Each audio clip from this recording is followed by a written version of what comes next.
উখিয়ার একটি গুরুত্বপূর্ণ সড়ক উখিয়া মহিলা কলেজ থেকে চাকবইটা হয়ে গয়ালমারা সংযোগ সড়ক 2 বছর ধরে নির্মাণ কাজ বন্ধ। মানুষ ভোগান্তিতে। বর্ষা এলেই চলাচল প্রায় অচল হয়ে পড়ে। অথচ এই কাজের দায়িত্বে থাকা উপজেলা ইঞ্জিনিয়ারকে ফোন দিলে তিনি ফোন রিসিভ করে না।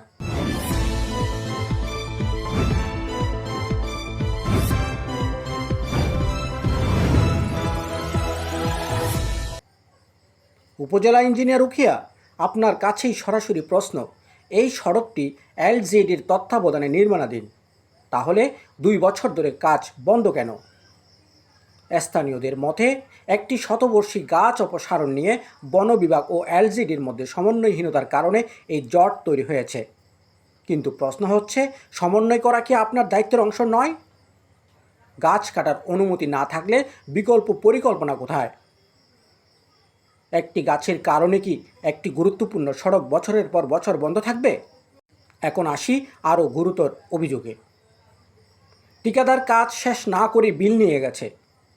যদি এটি সত্য হয়, তাহলে কাজ অসমাপ্ত থাকা সত্ত্বেও বিল ছাড় হলো কিভাবে? কাজ যাচাই বাছাই ছাড়া পেমেন্ট দেওয়া হয়েছে কি?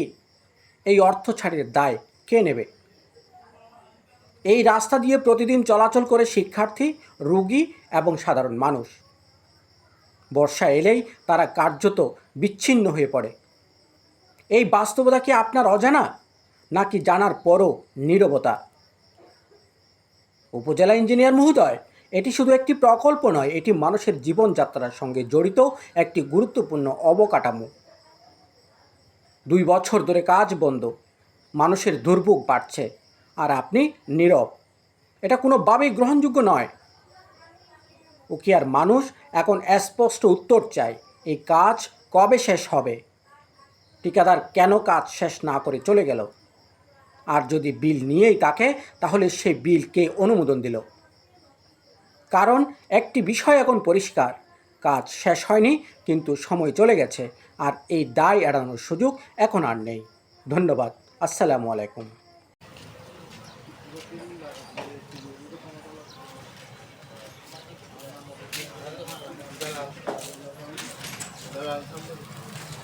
Dalam